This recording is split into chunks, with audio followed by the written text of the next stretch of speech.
الحمد لله رب العالمين إلهي بقى لهم هاد علنيا يا كلو لهم هاد عليا إلهي بقى لهم هاد علنيا براني بيه هالشيء بران طريقي بقى وهرينا كنت بران خير برا ما دو حدر من الصوت هبرينا إذا كايسكو فلان مريكان هبرينا إذا كايسكو فلان $5 مين ويني مالي بشي $5 قولي والبهبحيو الله أكبر وحقول إن رمودي رجدي أهيد إن بالشدة لو قنعيو إن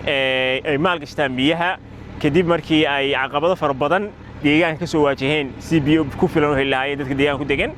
الحمد لله وحان آدي آد وفرح سنة هاي وحلك وجمع هاد علينا شركة دردر واتر انتربرايز أو كهول قشي إن أي قلب نسوق قدرتو سيرفي سميسو سي أي بيو كوفلان المجال برا الله هلا قول بهاد إن أوليه أها إن مجال بيو كوفلان هالشو سي مشاريع هرمبرنات iyo mashaariicda kaleba ay si fiican maaragtay uga hana qaadaan deegaanka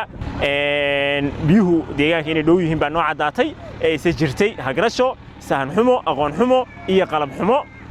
iyo waliba dhaqaalaha hay'adaha laga soo qaado iyo dawladaha oo xadidan maanta alxamdulillah guul ayaa la gaaray in dad ganacsataa ay rabaan inay maal gashtaan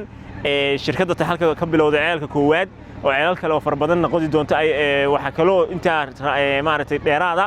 in dad kale ay wadaan oo xaq waliba dixda haddana qoliyo odayaal oo ganacsataa ay ka wadaan oo qurba jooga ceelal kale waxaan rajaynaynaa kuwa ay kuwa ka fara badan si horumar loo gaaro si barwaaqo loo gaaro si dadku beero u samaystaan cuntada cunayaan ay beertaan horumar magaalada bilicdeeda dib u qurxinaato waxyaalo badan maanta waxa weeye waxa xal loo helay waxyaalo badan oo bulshada walwal ku hayay ay ka mid tahay waxa weeye cagaarinta magaalada barnaamijyada mashaariicda horumarineed ee kale in magaalada laga hirgeliyo in warshado la samaysto waa talaabo rajo gelinaysa dad fara badan waa talaabo ka hortagaysa quusta iyo dadku inay maaragtay wax qabsan waayaan aad baan ugu faraxsanahay maanta inaan ka qayb galo munaasabadan oo ah soo saaritaankii lagu walqalayay ceelkii barameed biyo la huba waa baran ayaa maanta rumowday aad baan ugu faraxsanahay in badan waxa la islahaa riyadana ma rumoobayso in badan biyo laga helo laakiin ilaahay fadligii waa suurowday sida ay noo sheegeen shirkadda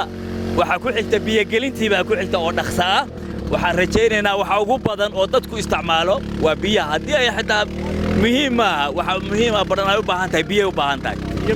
biyo badan bay waa la helay waa u jeedaan wali waa socotaa sida hadda la eegayay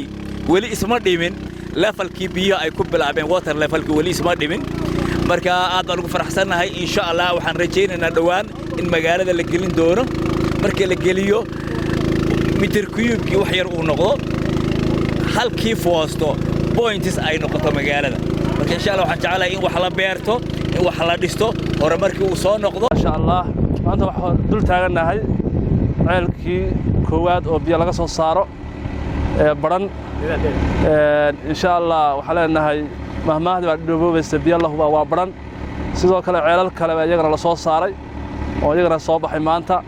marka baran waxa weeye haraadkii insha Allah waa ka baxay hadda waxa u baxaynaa biyihii wixii nagaga xidhnaa oo ahaa beera iyo bilicdii magaalada iyo qurxintii iyo in aagan cagaar laga dhigo insha Allah jaamacaduna waa ka faa'iideysan doontaa insha Allah ceelkan magaalada waa ka faa'iideysan doontaa guul baa insha Allah